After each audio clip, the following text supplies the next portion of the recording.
નમસ્કાર, આપ જોઈ રહ્યા છો પ્લેગ્રાઉન્ડ ધ સ્પોર્ટ્સ શો અને હું છું જય શર્મા.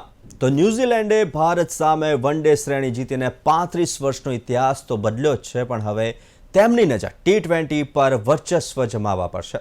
સેન્ટનરના નેતૃત્વમાં રવિન્દ્ર અને હેનરી જેવા મજબૂત ખેલાડીઓ સાથે કીવી ટીમ અત્યારે આત્મવિશ્વાસથી છલકાઈ રહી છે. પરંતુ તેની સામે વાત કરીએ ભારતની, તો બુમરાહ અને હાર્દિક જેવા દિગ્ગજો અને સાથે જ ભારત પણ પલટવાર કરવા માટે સજ્જ છે.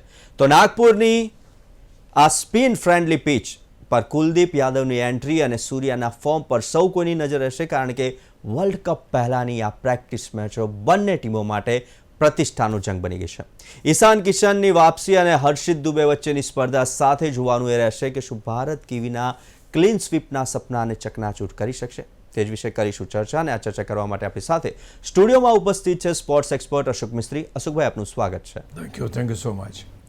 અશોકભાઈ, આપણે ચર્ચાની શરૂઆત કરીએ. ભારત અને કીવીના ક્લીન સ્વીપને સપનાની ચકનાચૂર કરી શકશે કે નહીં, અને કેવી રહેશે આજની મેચ, તે પહેલાં જોઈએ એક ખાસ રિપોર્ટ. ભારતે વન ડે શ્રેણી ન્યૂઝીલેન્ડ સામે ગુમાવી. ન્યૂઝીલેન્ડે ઇતિહાસ સર્જ્યો અને 35 વર્ષની તપસ્યાનો અંત આવ્યો. હવે 2024માં ટેસ્ટ શ્રેણી, 2026માં વન ડે શ્રેણી અને હવે T20 શ્રેણીમાં ભારતને હરાવવાના ઈરાદા ન્યૂઝીલેન્ડ ધરાવતું હોય તો તેમાં કોઈ નવાઈ નથી. તો મજબૂત ખેલાડીઓ ન્યૂઝીલેન્ડની ટીમમાં જોડાઈ ચૂક્યા છે. રોબિન્સન, રવિન્દ્ર, ચેપમેન, નિશાન, હેનરી, ડફી અને સોઢી સાથે કેપ્ટન સેન્ટનર પણ હવે ટીમ સાથે આવવાથી ન્યૂઝીલેન્ડ વધુ મજબૂત અને કોન્ફિડન્ટ લાગવા લાગે તે સ્વાભાવિક છે. હવે સામે ભારત પણ કંઈ કમ નથી. તેમનો વર્લ્ડ સ્ટાર બોલર બુમરાહ, T20નો ખતરનાક ખેલાડી હાર્દિક પંડ્યા અને સાથે વાઇસ કેપ્ટન અને મજબૂત ઓલરાઉન્ડર અક્ષર પટેલના આવવાથી ભારત પણ જોરદાર બની ગયું છે. સતત એક પછી એક T20 શ્રેણીઓ જીતી ચૂકેલ ભારત વર્લ્ડ કપ પહેલાની પ્રેક્ટિસ મેચો પોતાના નામે કરવા થનગની રહ્યું હોય તે સ્વાભાવિક છે. સૂર્યાના ફોર્મની ચિંતા બધાએ કરે છે, પણ તોય સૂર્યા બિંદાસ્ત રમે છે, પ્રેસ કોન્ફરન્સ કરે છે અને ગેમને એન્જોય કરે છે. ખેર, વિશ્વકપ પહેલા સૂર્યાનું ફોર્મમાં આવવું એ ભારત માટે જરૂરી છે. કોઈ પણ ટીમ વર્લ્ડ કપ જેવા ઇવેન્ટમાં 10 ખેલાડીઓથી રમવાનું પસંદ ના જ કરે તે સ્વાભાવિક છે. નાગપુરની પિચ સ્પિનર્સ માટે ફાવતી છે, એટલે ભારતની ટીમમાં કુલદીપનો સમાવેશ હર્ષદીપના સ્થાને કરાય તો નવાય નહીં. જોકે હર્ષિત અને શિવમ દુબેમાં કોઈ એક જ ખેલાડી રમી શકે તેમ લાગી રહ્યું છે. તો તિલક વર્માના સ્થાને શ્રેયસ આયર નહીં પણ ઈશાન કિશાન રમશે તેવું કેપ્ટને જાહેર કરી દીધું છે. તો આજે ભારત અને ન્યૂઝીલેન્ડ વચ્ચેની પ્રથમ T20. અશોકભાઈ, આમ તો વર્લ્ડ કપની પહેલાની આ ટ્રાયલ મેચો ગણી શકાય, અને બંને ટીમો વર્લ્ડ કપ પહેલા ટીમનો આત્મવિશ્વાસ વધારવા માટે જીતવાનો પ્રયત્ન કરશે. કેવી રહી શકે છે આ શ્રેણી? એકચ્યુઅલી ન્યૂઝીલેન્ડ અને ભારતની શ્રેણી એટલા માટે રોમાંચક થઈ ગઈ કે વન ડેની શ્રેણી લોકો જીતી ગયા, અને એવી ટીમ જીતી કે જેના 8 ખેલાડીઓ પહેલીવાર ભારતનો પ્રવાસ કરતા હતા, અને તે છતાંય એ ટીમે નંબર 1 ભારતની ટીમને હાર આપી. હવે 2024માં જ્યારે આવ્યા તો આપણને 3 ટેસ્ટ મેચ હરાવી દીધી એ લોકોએ. ત્યાર પછી આ વન ડે શ્રેણી હરાવી દીધી, અને હવે T20ની જ્યારે શ્રેણી હોય કે જેમાં ભારતનું જ આધિપત્ય રહ્યું છે, તમામ મેચો જુઓ તમે કે મોટાભાગની મેચો અને સિરીઝ તો ભારત જ જીત્યું છે. પણ અપસેટ ક્યારે ના થઈ શકે, અપસેટની તમામ શક્યતાઓ છે. એટલા માટે ન્યૂઝીલેન્ડ ઉપર પણ એમ ધારવું કે ના આ ટીમને તો આપણે જોઈ લઈશું, તો એવું નથી.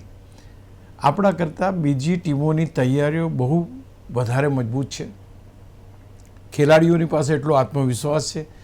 જો યુવા ટીમ ભારતને ભારતમાં હરાવી શકતી હોય તો આ તો જેને કહેવાય ને કે અનુભવીઓથી ભરેલી ટીમ છે, એટલે એ ટીમને હળવાશથી લેવાનો તો કોઈ સવાલ ઊભો નથી થતો. એટલે પહેલી વસ્તુ એ છે કે હમણાં વન ડે શ્રેણી ન્યૂઝીલેન્ડ જીત્યું છે, એટલે T20ની શ્રેણી જીતવાનો પ્રયત્ન કરે, આ પહેલી વાત. બીજી વસ્તુ એ છે કે ભારત જે રીતે વર્લ્ડ કપ રમવા જઈ રહ્યું છે એ રીતે ન્યૂઝીલેન્ડ પણ વર્લ્ડ કપ રમવા જઈ રહ્યું છે. વર્લ્ડ કપ જીતવા પહેલાં ભારત જેવી મજબૂત નંબર 1 ટીમને હરાવીને આત્મવિશ્વાસ મેળવવો એ દરેક ટીમનું સપનું હોય. એટલા માટે અહીંયા ન્યૂઝીલેન્ડ વધારે મજબૂત જણાઈ આવે છે. બીજી તરફ ઇન્ડિયાનું પણ એ જ પોઝિશન છે. ઇન્ડિયાને પણ આ પર્ટિક્યુલર મેચોની અંદર આ 5 મેચોમાં જે કોઈ ખેલાડીઓ એમણે વર્લ્ડ કપ માટે સિલેક્ટ કર્યા છે એ ખેલાડીઓ ક્યાં છે, કેવી રીતે રમી શકે છે, કઈ રીતના પરિણામો આવે છે, ફિલ્ડિંગ, બેટિંગ, બોલિંગ ક્યાં કોઈ ચેન્જીસ કરવાની જરૂર છે, ક્યાં કયા કોમ્બિનેશનને એ કરવું, કારણ કે 5 મેચો છે, તમારી પાસે અડગ ટાઈમ છે કોઈ પણ તમારે કોમ્બિનેશન ચેન્જ કરવું હોય તો આ દરેકે દરેક વસ્તુ પ્રયોગો કરવાની જેની વાત છે. તો એ કારણ એવું છે કે T20 અત્યારે ભારત જીત્યું છે T20, એટલે આપણે એને વર્લ્ડ કપને રિટેન કરવાનો છે. અહીંયા બહુ અઘરું કામ છે. તો એટલા માટે એટલા તો કહે છે ને કે જે એકવાર જીતે ફરી જીતતું નથી, એવી કેડ પણ આવે તમે જોજો. તો ક્યાંક ને ક્યાંક એ બધી જ વસ્તુઓને બાજુમાં મૂકીને ફરીથી ભારતે વર્લ્ડ કપ જીતવાનો છે, જેથી કરીને ભારત પાસે ટાઇટલ રહે. આપણે જાણીએ છીએ કે રોહિત શર્મા T20નો જે વર્લ્ડ કપ છે એના બ્રાન્ડ એમ્બેસેડર છે. તો એમની જે જાહેરાત આવે છે, જાહેરાત પ્રમાણે આપણે બધું ભૂલીને જીતવાનું છે એ લક્ષ્ય છે. હવે તમે જ્યારે આ મોટું લક્ષ્ય લઈને ચાલતા હોય તો તમને એમ હોય કે ભાઈ એની આગળની 5 મેચો છે ને જબરજસ્ત રમીએ, બેટિંગ સારી થાય, બોલિંગ સારી થાય, ફિલ્ડિંગ સારી થાય, કોઈ જગ્યાએ કોઈ ઉણપ હોય તો એ ઉણપને આપણે એ કરી શકીએ. તો આઈ થિંક બંને પાસે ગોલ છે. ભારત પાસે ગોલ છે કે ભાઈ T20 વર્લ્ડ કપ રિટેન કરવો છે, ન્યૂઝીલેન્ડ પાસે ગોલ છે કે નહીં નંબર 1 ટીમને T20માં પણ હરાવીએ તો જેથી કરીને વર્લ્ડ કપમાં આપણો કોન્ફિડન્સ લેવલ વધારે થાય છે. તો હું માનું છું કે આ બધી પરિસ્થિતિઓને જોતાં અત્યારે આ બંને ટીમો મારી દ્રષ્ટિએ સરખા લેવલે છે. હું ભલે ભારતની ટીમ મજબૂત છે ને નંબર 1 છે ને બધી વાત બરાબર, પણ જે રીતે ન્યૂઝીલેન્ડની ટીમ અત્યારે પ્રદર્શન કરી રહી છે, જે રીતે ટેસ્ટ ત્યાર પછી વન ડેની શ્રેણી ભારતને હરાવી ચૂકી છે, અને એ પણ ભારતમાં T20ની શ્રેણી માટે સહેજ પણ ગફલતમાં રહેવાની જરૂર નથી.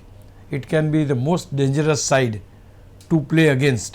એટલે હું માનું છું કે બંને ટીમો માટે ગોલ છે વર્લ્ડ કપ, અને એની તૈયારી બંને ટીમો કરવા માટે થનગની રહી છે. કોની ઉપર ભારે પડે છે એ જોવાની બહુ મજા આવશે.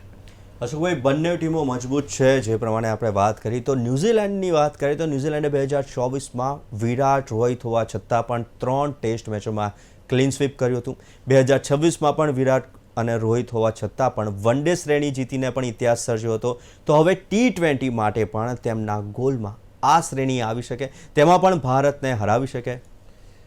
તમે બહુ સરસ વાત કરી, કારણ કે ક્યારેક વિરાટ કોહલી અને રોહિત શર્મા ના હોય ત્યારે ટેસ્ટ મેચ હારી જતા આપણે એમ કે પેલા બે હતા નહીં એટલે હારી ગયા, એમ દિગ્ગજ ખેલાડીઓ નહોતા. ન્યૂઝીલેન્ડ સામે તો બધા હતા. જ્યારે 2024માં ભારતની જ્યારે હાર થઈ, 3 ટેસ્ટ મેચો આપણે હાર્યા, ત્યારે વન ડેની સિરીઝ પણ તમે જુઓ રોહિત શર્મા અને વિરાટ કોહલી બંને હતા. તે છતાં પણ ભલે કોણ રમ્યું કે નથી રમ્યું એનો સવાલ નથી, હું હાજરીની વાત કરું છું કે દોઝ 2 દિગ્ગજ વેર ધેર. તે છતાં પણ ભારત વન ડે શ્રેણી પણ હારી ગયું. હવે તો એ 2 ખેલાડીઓ પણ નથી તમારી પાસે, અને હવે તમારી પાસે T20 જીતવાનો મોટો પડકાર છે.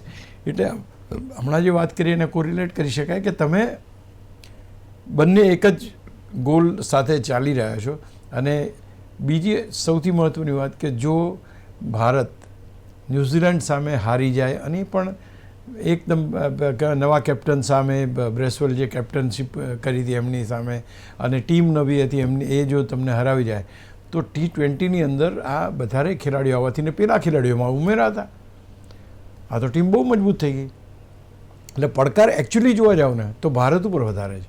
ભારત ઉપર કેમ વધારે છે? વર્લ્ડ કપ પણ અહીંયા રમવાનો છે, આપણે આ શ્રેણી પણ અહીંયા રમવાની છે. એટલે જો તમે આ શ્રેણીમાં નથી બરાબર પરફોર્મ કરતા, અથવા તો હાથમાંથી શ્રેણી જતી રહે છે, આ તો ક્રિકેટ છે, કંઈ પણ પરિણામ આવે, તો then it is bad on part of Bharat કે ભારતમાં જ રમાવાનો છે વર્લ્ડ કપ, અને ભારતની જ એક શ્રેણી એ ન્યૂઝીલેન્ડ સામે તમે જીતી શક્યા નહીં. એટલે બહુ જ મહત્ત્વની વસ્તુ છે, અને એ ન માટે બંને ટીમોનો ગોલ એક હોય ત્યારે ભારત ઉપર વધારે દબાણ છે, કારણ કે આ જે શ્રેણી છે ભારતમાં છે. અશોકભાઈ, હવે ભારતની ટીમની વાત કરીએ તો ટીમમાં હાર્દિક બુમરાહ અને અક્ષરનું સૌથી મહત્ત્વનું આગમન થઈ ગયું છે. વર્લ્ડ કપ માટેની ફાઇનલની તૈયારીઓ ચાલી રહી હોય ત્યારે તેમનું આવવું ટીમ માટે કેટલું મહત્ત્વનું છે, અને શું સાથે જ ન્યૂઝીલેન્ડને પણ મજબૂત ખેલાડીઓ મળ્યા છે આ શ્રેણીમાં?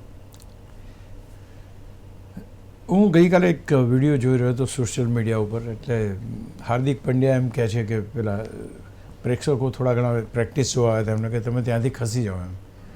તો સૂર્યા એને પૂછે છે કે ત્યાં આગળ તું એમ કરે છે, સિક્સર ત્યાં એમ કરે છે અને ફરી એણે ત્યાં સિક્સર મારી તો ત્યાં નહીં પણ એના ઉપરના માળે સિક્સર ગઈ. અરે કે છે ભાઈ તે તો અહીંના કરતાં અહીંયા મારી સિક્સર. તો આ છે હાર્દિક પંડ્યા. કહેવાનું તાત્પર્ય છે કે એવો જબરજસ્ત ખેલાડી. હું માનું છું કે ભારતીય ટીમની અંદર T20નો સૌથી ઓલરાઉન્ડર અથવા તો સૌથી મહત્ત્વનો ખેલાડી જો મારી દ્રષ્ટિએ હોય તો એ હાર્દિક પંડ્યા છે. અભિષેક બહુ સરસ બોલિંગ બેટિંગ એની બહુ સરસ, નોટ એન ઇશ્યુ. આ માણસ એક હરફન મોડા છે. બોલિંગ કરીને તમને કામ લાગે, બેટિંગ કરીને તમને કામ લાગે, સિક્સર મારીને તમને કામ લાગે. એને કોઈ દિવસ એ ધીમે રમ્યો જ નથી. એની પર્સનલ મેટર આપણે બાજુ મૂકીએ, બટ એઝ અ પ્લેયર હું માનું છું ત્યાં છે Hardik Pandya is most dangerous players amongst all players. હું તો વર્લ્ડના જ ધારો કે સારા તમારે ઓલરાઉન્ડરની કમ્પેરિઝન કરો તો હું એને હાર્દિક પંડ્યાને વધારે એ કરું છું. એનું ટીમમાં હોવું it self is a very big thing. તો હું માનું છું કે એના આવવાથી પહેલી વસ્તુ તો એ આવ્યો એટલે તમારે અડધું ટેન્શન ઓછું થઈ જાય કે ચલો આના પછી હવે હાર્દિક પંડ્યા આવશે. બીજું તમારી પાસે વનડેની શ્રેણી કેમ હાર્યા? પહેલું જ કારણ તમે જુઓ તમને એમ થાય કે યાર જસપ્રીત બુમરાહ નહોતો એટલે હારી ગયા.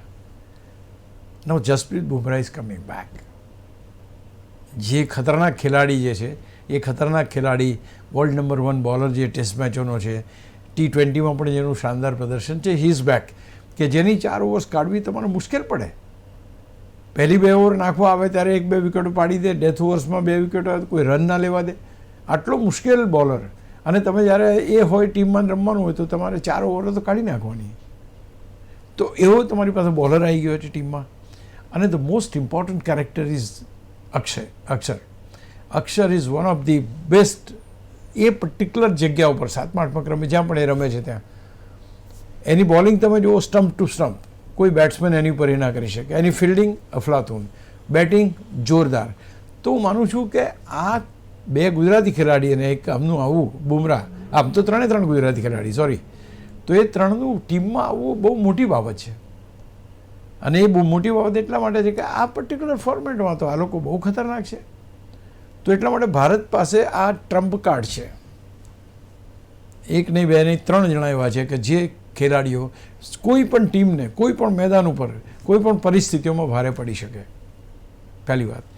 આપણે ભારતની વાત કરી એમ તો ઈશાન કિશન પણ ટીમમાં આવવાના છે એટલે એ કોમ્બિનેશનની વાત આપણે પછી કરીશું. પણ ન્યૂઝીલેન્ડની વાત કરો તમે તો ન્યૂઝીલેન્ડની ટીમની અંદર કેવા ખતરનાક ખેલાડીઓ આવી ગયા. રોબિન્સન આવ્યો છે, રવિન્દ્રન છે, ત્યાર પછી ચેપમેન છે, નિશાન છે, સેન્ટનર છે, હેનરી છે, સોઢી છે અને ખાસ કરીને તો જેકોબ ડફી છે. આ જે ખેલાડીઓ એમાં ડફી જે છે, પછી હેનરી છે કે સેન્ટનર છે, ફિલિપ્સ મિચલની એ છે, ખતરનાક ખેલાડીઓ. જબરજસ્ત એ લોકોની બોલિંગ, એ લોકોનો રિસન્ટ પાસનો રેકોર્ડ જોરદાર. તો આઈ મીન કાંટાની ટક્કર જેને કહેવાય ને એ કાંટાની ટક્કર છે કે તમારી પાસે બુમરાહ છે, તમારી પાસે ડફી છે, તમારી પાસે આ ખેલાડી, તમારી પાસે આ એ ટાઈપનું 1 to 1 તમે માથા મૂકો ને તો તમને એમ થાય કે ના યાર આ તો આપણે સરખા ગણવા પડે. ભલે અનુભવની અંદર ભારત બહુ આગળ છે પણ તે છતાંય આ જે ખેલાડીઓ છે એને નજરઅંદાજ થઈ શકે એમ નથી.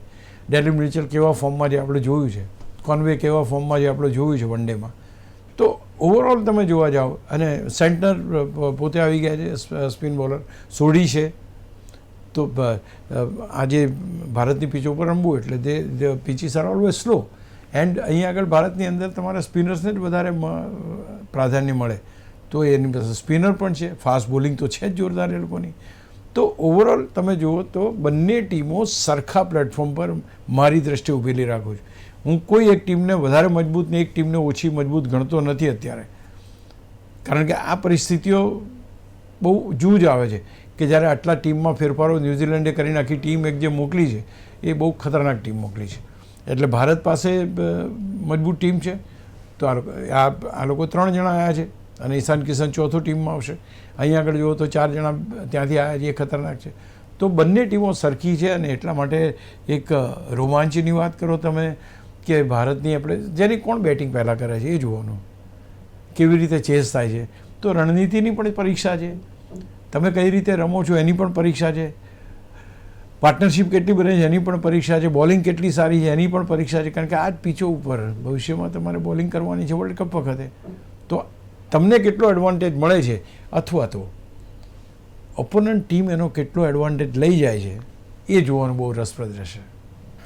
અશોકભાઈ, હવે ભારતીય ટીમની વાત કરીએ તો શ્રેયસ આયર ટીમમાં નહીં હોય અથવા સ્થાન બનતું નથી, કારણ કે હવે સૂર્યકુમાર વર્લ્ડ કપને ધ્યાનમાં રાખીને 3 નંબરનું સ્થાન ઈશાનને આપી દીધું છે. અને બીજી મહત્વની વાત કે શું ભારત 3 સ્પિનર તરીકે રમી શકે? કુલદીપને સ્થાન આપી શકે કે પછી હર્ષિત અને શિવમમાંથી કોને સ્થાન મળી શકે? 2016માં એવું બન્યું હતું કે ન્યૂઝીલેન્ડે 3 સ્પિનરો રમાડ્યા હતા અને આપણે કંઈક 70-80 રનમાં આઉટ થઈ ગયા હતા. એટલે પહેલી વસ્તુ એ કે આ પર્ટિક્યુલર નાગપુરનું જે મેદાન છે એ મેદાન ઉપર સ્પિનરોનું વર્ચસ્વ તમને જોવા મળે છે, પહેલી વાત. બીજી વસ્તુ એ કે 3 સ્પિનર રમાડવા એટલે તમે એક બેટ્સમેનને બહાર મૂકો છો. એ બેટ્સમેન તમે કોને તમે બહાર મૂકો છો એ જોવાનું રહેશે. તમારી પાસે કુલદીપને જો લાવવો હોય તો તમારે હર્ષદીપનો એક ફાસ્ટ બોલરનો વિકલ્પ તમારે પડતો મૂકવો પડે, કારણ કે ઉપર હર્ષિત રાણા અને શિવમ દુબે આ બંને વચ્ચે પણ જોરદાર કોમ્પિટિશન છે. આ બંનેમાંથી કોણ ટીમમાં આવે? હર્ષિત રાણાએ વનડેની અંદર બહુ શાનદાર પ્રદર્શન કર્યું છે. શિવમ દુબે પર્ટિક્યુલર મેચોની અંદર એને જ્યારે વિકેટ લેવી હોય ને કેપ્ટન એને બોલ આપે તો વિકેટ લઈ આપે, એને જ્યારે 2-4 છગ્ગા મારવાનો છગ્ગા મારી આપે. As a batsman more powerful, as a bowler Harshit કરતાં થોડોક ઓછો પણ બહુ જ એનો ગોલ્ડન આર્મ કહી શકાય એવો બોલર. તો આ બંને વચ્ચે એક મોટી એ ચાલી રહી છે. તમારે અહીંયા કુલદીપને રાખવો હોય તો તમારે હર્ષદીપ એટલે કે એક વધારાનો ફાસ્ટ બોલર તમારે બહાર મૂકવો પડે. તમારે તમારી પાસે અવેલેબલ જે બોલર્સ છે એનાથી તમારે કામ લેવું પડે. જેમ જસપ્રીત બુમરાહ છે, ધારો કે તમારી પાસે હર્ષિત રાણાને તમે આવો, અથવા શિવમ દુબેને, તો 2 ફાસ્ટ બોલર ને બાકી 3 સ્પિનર. શક્યતા ઓછી છે પણ તે છતાંય આ થાય તો કંઈ ખોટું નથી, કારણ કે જે પરિણામો જોઈએ પહેલી બેટિંગ કરનાર ટીમો મોટાભાગે જીતે છે અહીંયા. એટલે કહેવાનો મતલબ છે કે જે સેકન્ડની જે થાય છે એ બોલિંગની સામે તકલીફ ઊભી થાય છે. એટલે કે પિચ સ્લો થાય છે, એટમોસ્ફિયરમાં પણ થોડું ઝાકળને નમી આવે છે. એ છે એ બધી પરિસ્થિતિને જો તમે કરો અને 3 સ્પિનર જો આ સ્પિન થતી વિકેટ ઉપર તમે લો, એ ક્યારે ખબર પડશે કે જ્યારે વેન દેલ બી પિચ રિપોર્ટ જ્યારે આવશે ત્યારે ખ્યાલ આવશે. But the thing is yes, 3 spinner રમવાની પોસિબિલિટી તો બને છે અહીંયા, એ વસ્તુ ચોક્કસ છે. તો તમે વરુણને રમાડો, વરુણ ચક્રવર્તી તો તમે રમાડશો, કારણ કે is one of the best bowler. Varun Chakravarthy અને તમારી પાસે અક્ષર છે, આ 2 ખેલાડીઓ તમારા નોર્મલ કેસમાં સ્પિનર તરીકે એપ્લાય થાય અને તમે એડિશનલ સ્પિનર લો તો તમે કુલદીપને ટીમમાં લાવી શકો. એટલે બીજું તમે જે કહ્યું એ કે ભાઈ સૂર્યકુમાર યાદવ કહી દીધું કે ઈશાન કિશન નંબર 3 પર રમશે. તમને ખ્યાલ છે કે આ પર્ટિક્યુલર શ્રેણી માટે શ્રેયસ આયરને અને 2 ખેલાડીને ટીમમાં લાવવામાં આવ્યા છે, અને એ બિશ્નોઈને. તો હું માનું છું કે 2 ખેલાડીઓને ટીમમાં લાવવામાં આવ્યા છે. હવે ખાસ કરીને શ્રેયસ આયરે જે થોડું ઘણું સારું ફોર્મ બતાવ્યું, પણ અહીંયા આગળ સૂર્યકુમાર યાદવ જે વાત કરી એણે કે હું ઈશાન કિશનને 3 નંબર ઉપર રમાડીશ, otherwise Shreyas Iyer can be the best choice. પણ શ્રેયસ આયર વર્લ્ડ કપની ટીમમાં નથી, આ 5 મેચો માટે ટીમમાં આવ્યા છે. સૂર્યકુમાર યાદવ અત્યારે વર્લ્ડ કપને ધ્યાનમાં રાખીને ટીમને તૈયાર કરી રહ્યો છે, ત્યારે ઈશાન કિશનનું સ્થાન ત્યાં બને છે. તમારો 2 વિકેટ કીપર હશે, સંજુ રમશે અને ઈશાન કિશન પણ રમશે, પણ એ 3 નંબર પર રમશે. એટલે તમારી ફાસ્ટ અને એટેકિંગ બેટિંગ જે છે અભિષેક અને સંજુની, એ તમે ત્યાર પછી પણ ઈશાન કિશન છે એ ચાલુ રાખે, અને ત્યાર પછી સૂર્યકુમાર યાદવ આવે, ત્યાર પછી રિંકુ સિંઘ આવે, તો તમારો જે દબદબો છે, તમારો જે કંટ્રોલ છે એ બની રહે. તો ઇટ્સ વેરી ક્લિયર કે Shreyas Iyer will not be there in the 11. એવું અત્યાર સુધી લાગી રહ્યું છે, કારણ કે એમણે તો ઓલરેડી કહ્યું કે ભાઈ આ રીતના છે, તિલક વર્મા ઇઝ નોટ ધેર. તો આ પરિસ્થિતિમાં આ ટીમ આ રીતે બને છે. હર્ષિત રાણા અને શિવમ દુબે વચ્ચે એ છે, કારણ બંને ફાસ્ટ બોલિંગ ઓલરાઉન્ડર છે, એટલે ખેલાડીઓ બંને સારા છે. કોણ પહેલો પ્રેફરન્સ મેળવે છે એ જોવાનું છે. અને ત્યાં આગળ તમે એડિશનલ સ્પિનર લો છો તો તમે હર્ષદીપને બહાર રાખો છો, અદરવાઇઝ હર્ષદીપ એ 11માં સ્થાન બનાવે છે. અશોકભાઈ, હવે કેપ્ટનની વાત કરીએ. સૂર્યકુમાર યાદવ ફોર્મમાં નથી અને તેનું ફોર્મમાં ના હોવું એક ચિંતાનો વિષય છે. શું વર્લ્ડ કપમાં આઉટ ઓફ ફોર્મ કેપ્ટન સાથે મેદાનમાં ઉતરી શકે ભારત? એક વસ્તુ તો ચોક્કસ છે કે કોઈ પણ ટીમ એ 10 ખેલાડીઓથી તો વર્લ્ડ કપ રમવા ના જઈ શકે. હવે સૂર્યકુમાર યાદવનું છેલ્લી ઘણી બધી મેચોથી 19-20ની એની એવરેજ છે, 100 10-112નો એનો સ્ટ્રાઇક રેટ છે અને he is not getting his rhythm right. ન તો એના ઓફ સાઇડમાં કોઈ સ્ટ્રોક બને છે કે ના ઓન સાઇડમાં એ રમે છે ત્યાં આગળ સ્ટ્રોક બને છે. સ્ક્વેર લેગ અને બેકવર્ડ સ્ક્વેર લેગમાં રમવા જાય છે તો કેચ થઈ જાય છે. તો ક્યાંક સૂર્યકુમાર યાદવને પોતાની બેટિંગને સુધારવી પડશે. આ બેટિંગ એવી તો કોઈ વસ્તુ નથી કે રાતોરાત સુધરી જાય, એવું નથી કે એને આવડતું નથી. He is finest batsman, there is not, but ટચમાં આવવું પડશે. તમે આઉટ ઓફ ફોર્મ છો કરતાં કરતાં અહીં સુધી આવ્યા, પણ હવે વર્લ્ડ કપમાં આઉટ ઓફ ફોર્મ જવું મુશ્કેલ છે. એટલે પહેલી સૌથી મોટી જવાબદારી સૂર્યકુમાર યાદવની આવશે કે એ આ પર્ટિક્યુલર મેચો જે 5 મેચો છે એમાં એ ફોર્મ દાખવે અને કન્સિસ્ટન્સી દાખવે. એણે કેટલી બધી 21 કે એવી મેચો છે કે જેમાં he has not able to score 50 run તમે એ નથી કરી શક્યા તમે. તો હવે આ તો, અને બીજું he is not a bowler, he is not an all-rounder, he is a pure batter. અહીંયા આ વસ્તુ બહુ મહત્ત્વની બની જાય. જ્યારે તમારી પાસે ઓલરાઉન્ડર ના હોય, પ્યોર બેટર હોય. આજે એવું છે કે અક્ષર પટેલ ધારો કે બેટિંગમાં નિષ્ફળ જાય તો બોલિંગમાં તમને કોમ્પન્સેટ કરી આપે. શિવમ દુબે બોલિંગને તો બેટિંગ કરી લે. સૂર્યકુમારનું શું?